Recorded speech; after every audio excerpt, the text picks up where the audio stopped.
नमस्कार, आप NBC 24 देख रहे हैं और मैं हूं निखिल। बिहार में लगातार उपलब्धियां बढ़ रही हैं। बिहार पुलिस लगातार अपराधियों को धर दबोचने में सक्रिय लग रहा है। वहीं जो ह्यूमन ट्रैफिकिंग की मामले थी, चाइल्ड ट्रैफिकिंग के मामले थे, उसमें भी कई अपराधियों को पकड़ा गया है और कई लोगों को भी छुड़ाया गया है। आपको बात करें कि पटना मुख्यालय में ADG जितेंद्र कुमार गंगवार ने एक प्रेस वार्ता में क्या कुछ बात की है और क्या कुछ कहा है, सुनिए। मुख्यालय से नियमित प्रेस वार्ता में आप सभी का स्वागत है। तीन महत्वपूर्ण विषय हैं जिस पर आज वार्ता करेंगे। सबसे पहला मुख्य विषय है ह्यूमन ट्रैफिकिंग और चाइल्ड लेबर से संबंधित, दूसरा है ऑपरेशन प्रहार में जो उपलब्धि हुई है, और तीसरा मुख्य विषय है जो अपराध कर्मियों के विरुद्ध हमारे यहाँ लगातार अभियान चल रहा है। उसमें 7 मुख्य जो हमारी उपलब्धियाँ हैं उसका हम चर्चा करेंगे। सबसे पहले मैं लेता हूँ कि ह्यूमन ट्रैफिकिंग और बाल श्रम अर्थात मानव व्यापार निरोधक मामले और बाल श्रम से संबंधित मामलों पर किस तरह से पुलिस मुख्यालय के कमज़ोर वर्ग अपराध अनुसंधान विभाग तथा जिलों की पुलिस लगातार काम कर रही है, मुख्यालय लेवल से इन सब मामलों का अनुश्रवण किया जाता है और सफल मुक्ति अभियान भी चलाया जा रहा है, जिसके तहत छापामारी और ऐसे लोगों को बरामद कर प्राथमिकी अंकित कर अनुसंधान किया जाता है। तो हमारा जो सफल मुक्ति अभियान है उसमें हम लोग किस तरह की कार्रवाई कर रहे हैं आपको हम बताना चाहते हैं। वर्ष 2020, 21, 22 और 23 तक का मई तक का आंकड़ा हमारे पास में है, तो मैं सिलसिलेवार चलता हूं और आपको बताता हूं। पुलिस के द्वारा कुल प्राथमिकी दर्ज की गई 2020 में 75, 21 में 111, 22 में 260 और मई 2023 तक 74 प्राथमिकी इन 2 विषयों से संबंधित दर्ज की गई। इसमें मुक्त कराई गई महिलाओं की संख्या की बात करें तो 2020 में 102 महिलाएं, 2021 में 149 महिलाएं और 2022 में 252 महिलाएं मुक्त कराई गई और मई तक 66 महिलाओं को मुक्त कराया गया। मुक्त कराए गए पुरुष की अगर हम बात करें इस पूरे अभियान में तो 2020 में 79, 2021 में 235, 2022 में 499, काफ़ी संख्या में बढ़ोतरी हुई और 2023 के मई तक 165 पुरुषों को ह्यूमन ट्रैफिकिंग और चाइल्ड लेबर से हम लोगों ने मुक्त कराया। गिरफ्तार मानव तस्करों की अगर हम बात करते हैं तो 2020 में 247 अभियुक्तों को, मानव तस्करों को हम कह सकते हैं, जो अपराधी जिस मामलों में प्रकाश में आए उनको गिरफ्तार किया। 2021 में 331 लोगों को गिरफ्तार किया, 2022 में 560 लोगों को गिरफ्तार किया और 2023 के मई तक 94 मानव तस्कर से संबंधित अपराधियों को गिरफ्तार किया। 2018 से अगर हम आंकड़ा लेते हैं, पिछले 5 सालों का कंबाइंड आंकड़ा, तो 2018 से 2023 मई तक का 5 सालों का ह्यूमन ट्रैफिकिंग और चाइल्ड लेबर से संबंधित कुल पुलिस का कार्रवाई में 753 FIR दर्ज की गई, 714 महिलाएं, 1780 पुरुष और 1794 मानव तस्करों को गिरफ्तार किया गया। इसके लिए लगातार अपराध अनुसंधान विभाग के कमज़ोर वर्ग प्रभाग के द्वारा समय समय पर ह्यूमन ट्रैफिकिंग से रिलेटेड और चाइल्ड लेबर से संबंधित प्रशिक्षण, वेबिनार, कार्यशाला ये सब लगातार आयोजित किए जाते हैं। अप्रैल से मई में भी जिला स्तरीय जो हमारी इकाइयां काम करती हैं, जिसको हम लोग बोलते हैं AHTU, anti human trafficking unit, वो जिलों में बनी हुई हैं। उनके पुलिस पदाधिकारियों को विशेष ट्रेनिंग दी गई। जिला मुख्यालयों में 15 दिन का स्पेशल स्किल डेवलपमेंट और इन्वेस्टिगेशन और ऑपरेशन संबंधी प्रशिक्षण चलाया गया, जिसमें विभिन्न प्रकार से संबंधित कानून, मुक्त कराए गए बच्चों के साथ व्यवहार, कर्तव्य में संवेदनशीलता विकसित करने, मानव तस्करी तथा यौन शोषण के पीड़ितों के साथ विभिन्न डिपार्टमेंट एजेंसी के साथ समन्वय विकसित करने के संबंध में ज्ञानवर्धन किया गया। 21 जून 2023 को हम लोगों ने एक विशेष अभियान चलाया पूरे स्टेट में, एक दिन में चलाया गया।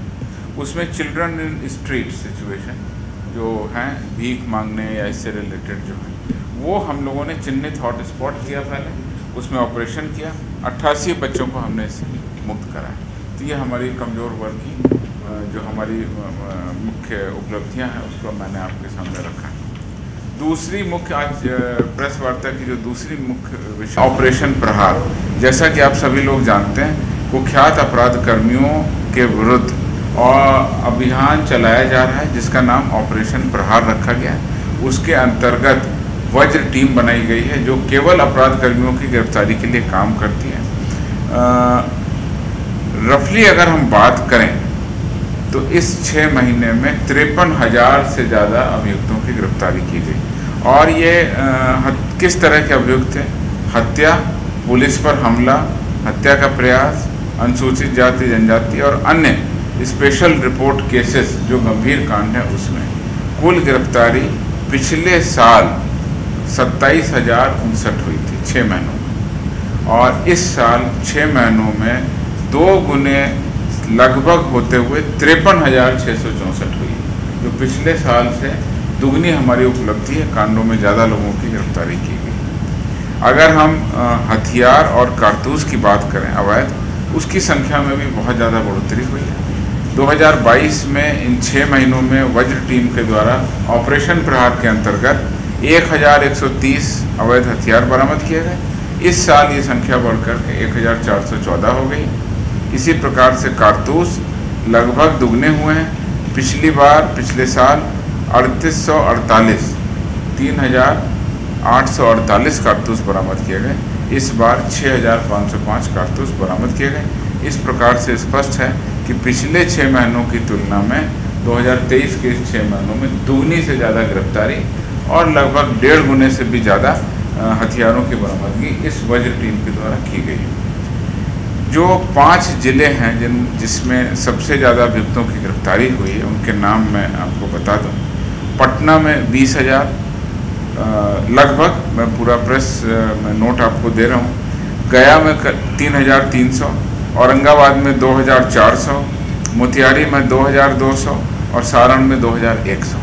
ये 5 टॉप जिले हैं जहाँ पर सबसे ज़्यादा हमारी गिरफ्तारी हुई है और लगातार पुलिस का ये अभियान चलता रहता है। तीसरी 7 मुख्य उपलब्धियाँ इधर हाल के दिनों में हुई हैं जिसमें हम लोगों ने अपराध कर्मियों की गिरफ्तारी की है, नक्सलियों की गिरफ्तारी की है या प्रोएक्टिव पुलिसिंग के तहत अपराध करने से पहले ही अपराधियों को गिरफ्तार किया। सबसे पहली उपलब्धि मैं आपके सामने रखना चाहता हूँ। सारण के पानापुर थाना अंतर्गत 12 वर्षों से फरार चल रहे वांछित माओवादी उग्रवादी राजू सैनी उर्फ लंगड़ा को गिरफ्तार किया गया। इसके विरुद्ध में 3 कांड दर्ज।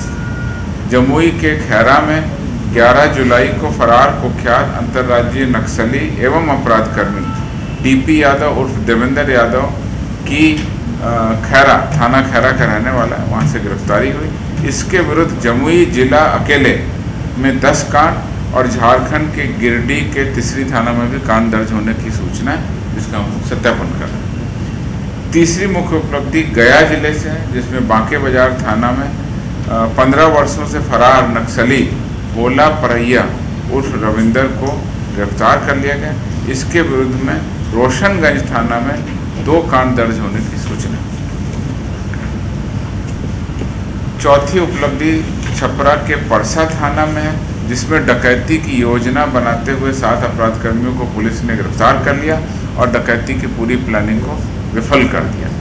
इसमें गुप्त सूचना के आधार पर परसा थाना के ग्राम पचलख में पुलिस को जब सूचना मिली, लगातार वहां पर पहुंचकर तत्काल छापामारी की गई जिसमें अवैध आग्नेयास्त्र लूट की मोटरसाइकिलों के साथ 7 अपराधकर्मी जिनके नाम हैं अमित कुमार, शहजाद अली, शहाबू अली, रंजीज उर्फ ढाका, दिलीप कुमार, विष्णु कुमार और राम बाबू राय, इन 7 अपराध कर्मियों को पुलिस ने गिरफ्तार कर लिया।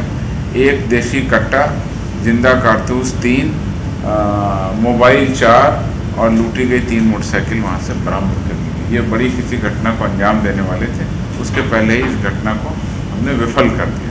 गोपालगंज के बरौली थाना में गृह भेदन के 18 कांडों का उद्भेदन एक साथ हुआ और 8 अंतर जिला चोर गिरफ्तार।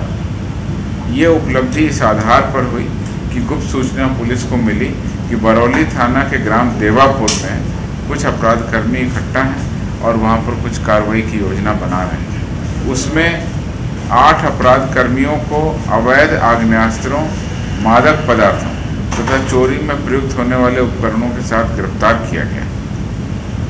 जब इन गिरफ्तार अपराधियों से विशेषकर पूछताछ की गई तो पता चला कि इनके द्वारा गोपालगंज में और साथ ही साथ सिवान जिला में करीब 18 कांडों का इनका इतिहास रहा है और 18 कांडों में इनके द्वारा एक कार्रवाई की गई। इस पूरे अभियान में एक स्कॉर्पियो, कुछ गांजा, इसकी मात्रा स्पष्ट नहीं है, और देशी कट्टा 5 बरामद किए गए। तो इस प्रकार से ये पूरे के पूरे 8 अंतर जिला चोर गिरफ्तार हुए हैं। उनके नाम मैं आपको बता दूंगा: राहुल कुमार, सुमेश दत्त, राजा बाबू, परवेज़ आलम, मंजीत कुमार, मोहन महतो, मोहम्मद फारूक और हिमांशु कुमार। ये 8 अंतर जिला चोर और 18 कांडों का उद्भेदन। 6वीं मुख्य उपलब्धि हमारे पास में है, जो उसमें एक मिनीगन फैक्ट्री का उद्भेदन किया गया।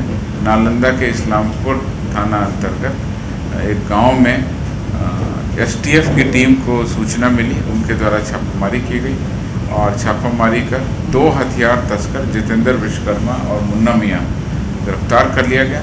3 पिस्तौल, 2 अर्धनिर्मित पिस्तौल, जिंदा गोली, हथियार बनाने के ढेर सारे उपकरण वहाँ से बरामद किए गए। 7वीं मुख्य उपलब्धि अरवल थाना के अरवल जिला के अरवल थाना से है, जिसमें कुख्यात अपराधकर्मी को लूटी गई ट्रक के साथ उसके अन्य 2 सहयोगियों के साथ गिरफ्तार किया गया। और ये गिरफ्तारी हजारीबाग जिले के दारू छाना क्षेत्र से हुई है, जिसमें लूटी गई ट्रक भी बरामद हो गई है। इसके अलावा उस लूटी गई ट्रक के अलावा एक कार और मोबाइल 3 भी बरामद किए गए। 3 अभियुक्त को गिरफ्तार कर लिया गया, उनसे पूछताछ की जा रही। इस प्रकार से ये इधर के दिनों में कुछ महत्वपूर्ण उपलब्धियों की सूचना मैंने आपको रखी। Thank you.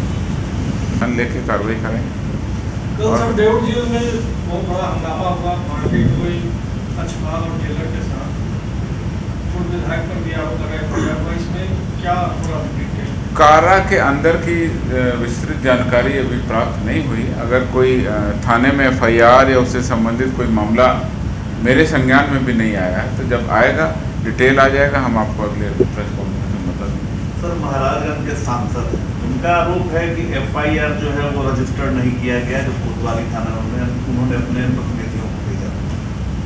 देखिए, आपके माध्यम से मैं सूचना मिल रही है तो मैं इस पर कुछ कह नहीं पाऊँगा।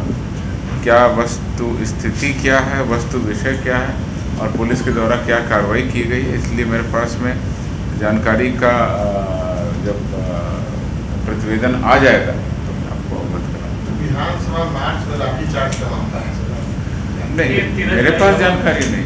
इसमें और भी रिपोर्ट वगैरह अब तक तो आ गई होगी सर? मेरे पास में जानकारी। इसकी मृत्यु हुई विजय सिंह की, उसका पोस्टमार्टम रिपोर्ट अभी तक नहीं है। विजय सिंह की मृत्यु हुई लाठीचार्ज। आप खुद ही कह रहे हैं पोस्टमार्टम रिपोर्ट नहीं आया, तो जो चीज़ नहीं आई है उस पर मैं क्या मंतव्य दे दूँ? कब तक आएगा? मतलब अब ये तो मेडिकल डिपार्टमेंट बताएंगे। Medical department. तो आपने सुना कि बिहार में किस तरीके से लगातार जो है अपराधियों पे अब लगाम लगाया जा रहा है। ADG मुख्यालय ने तमाम बातों को प्रेस के सामने रखा है। वहीं जब प्रेस वार्ता में उनसे लाठीचार्ज के मामले पर भी सवाल किया गया है, तो उन्होंने बोला है कि उसकी अभी जानकारी नहीं है और पोस्टमार्टम रिपोर्ट आने पर ही उसकी कोई बात की जाएगी। इस तमाम अपडेट्स के लिए बने रहें NBC 24 के साथ।